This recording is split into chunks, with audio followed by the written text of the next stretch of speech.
Sejam todos muito bem-vindos a mais uma videoaula de circuitos elétricos. Dando continuidade à playlist Análise de Circuitos Elétricos, na videoaula anterior nós estudamos análise nodal, em que as variáveis eram os potenciais em pontos específicos do circuito. Então, na videoaula de hoje, nós vamos estudar análise de malha, em que as nossas incógnitas são as correntes em cada uma das malhas do circuito. Então, como vocês podem ver aqui, esse circuito ele tem duas malhas e para cada malha nós temos uma corrente estabelecida. Então, para a malha 1 nós temos a corrente de malha I1 e para a malha 2 a corrente de malha I2. E enquanto na análise nodal nós aplicamos a lei de Kirchhoff para as correntes, na análise de malha nós aplicamos a lei de Kirchhoff para as tensões. E dessa forma nós conseguimos obter as equações que vão possibilitar solucionar o sistema, ou seja, determinar as variáveis para nosso circuito. No caso, determinar quem são as correntes I1 e I2. Então vamos à solução desse problema utilizando a análise de malha. Então eu vou iniciar a minha análise aqui no ponto F. Vou inclusive colocar minha referência aqui nesse ponto, apesar de não ser necessário, tá ok? Então desse ponto aqui, da minha referência até o ponto A, eu tenho uma elevação de tensão. Eu estou indo do terminal negativo da fonte de tensão para o terminal positivo da fonte de tensão. Então eu vou considerar, minha convenção é que elevação de tensão é negativa. Do ponto A até o ponto B, eu tenho uma queda de tensão, mais V1.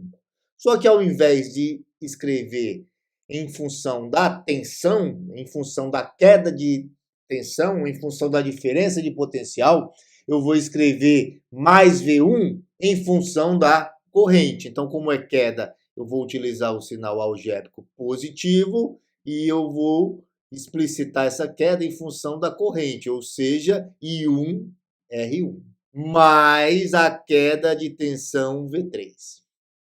Então, aí é que vem o grande detalhe quando se está analisando circuitos utilizando esta técnica. Percebam que o resistor R3 é comum à malha 1 e à malha 2. Portanto, duas correntes circulam pelo resistor R3. A corrente I1, vamos analisar primeiro ela, daqui a corrente I1, que no sentido de análise da malha 1, essa corrente provoca uma queda de tensão no resistor. Então, queda de tensão, sinal algébrico positivo. Entretanto, por esse resistor aqui, também circula a corrente I2, aqui ela desenhada. E a gente sabe que a corrente sempre circula do maior para o menor potencial no elemento de circuito resistor. Então percebam que, analisando a malha 1, devido à corrente I2, eu tenho uma elevação de potencial, ó. Estou analisando a malha 1 em sentido horário. Já analisei aqui devido à corrente 1, que realmente é uma queda de tensão. Mas devido à corrente I2, eu tenho uma elevação. Portanto, sinal algébrico negativo. I2, R3. Esse é o grande detalhe que tem bastante cuidado quando se faz a análise de malha e que nós temos um resistor que é comum a mais de uma malha. Então, agora eu estou aqui no ponto E. E do ponto E ao ponto F, eu tenho uma queda de tensão que é mais I1R2, igual a zero. Agora eu vou analisar a malha 2. Então, eu vou partir aqui do ponto B. Então, do ponto B ao ponto C, eu me deparo com o seguinte elemento de circuito. Uma fonte de tensão que está representando uma queda. Por quê? Porque eu estou indo do maior potencial da fonte, do terminal positivo, para o menor potencial da fonte, o terminal negativo. Então, mais VS2. Mais a queda de tensão V4. Quem é V4? V4 está muito fácil de explicitar. É I2 que multiplica R4. Do ponto D ao ponto E, eu tenho uma queda de tensão que é V5, que também está fácil de explicitar. I2 que multiplica R5. E então agora eu tenho, para fechar a malha, eu tenho que ir do ponto E ao ponto B. E aí novamente eu tenho o meu resistor R3, que é aquele que é comum a duas malhas. Então primeiro eu vou analisar R3 devido à corrente 2. Então como a corrente 2 tem esse sentido, ó, a gente sabe que a corrente no resistor circula do maior para o menor potencial, então eu tenho uma queda de tensão. Por isso, sinal algébrico positivo. Então eu tenho I2 que multiplica R3.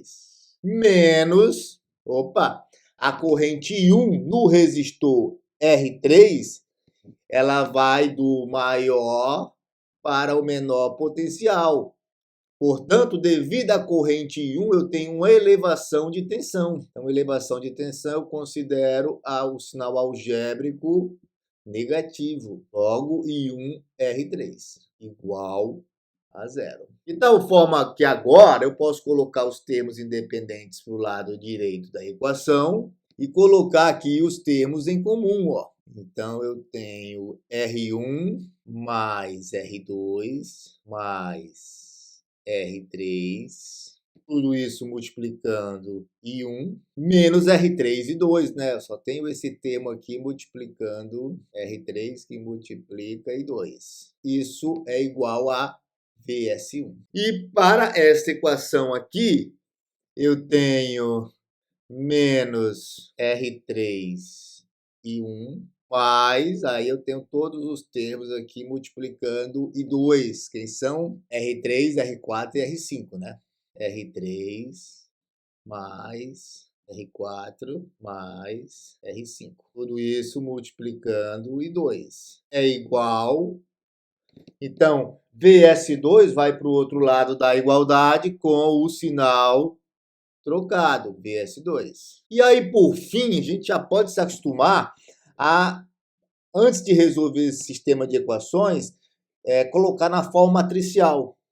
Porque à medida que o circuito vai ficando mais complexo, eu tenho 3, 4, 5 equações, é interessante utilizar um recurso computacional, seja uma calculadora, seja um computador, para resolver o meu sistema de equações lineares. Então, na forma matricial, eu tenho a matriz dos coeficientes, tenho a matriz das incógnitas e tenho a matriz dos termos independentes. Então, aqui o primeiro termo vai ser R1 mais R2 mais R3. Aqui eu tenho menos R3. Aqui também eu tenho menos R3.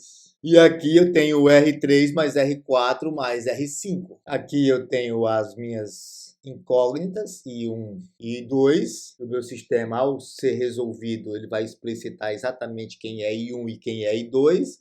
E aqui eu tenho os termos independentes, VS1 e menos VS2. Através de um recurso computacional, esse sistema é facilmente resolvido. Então, agradeço a todos que assistiram essa videoaula e até a próxima.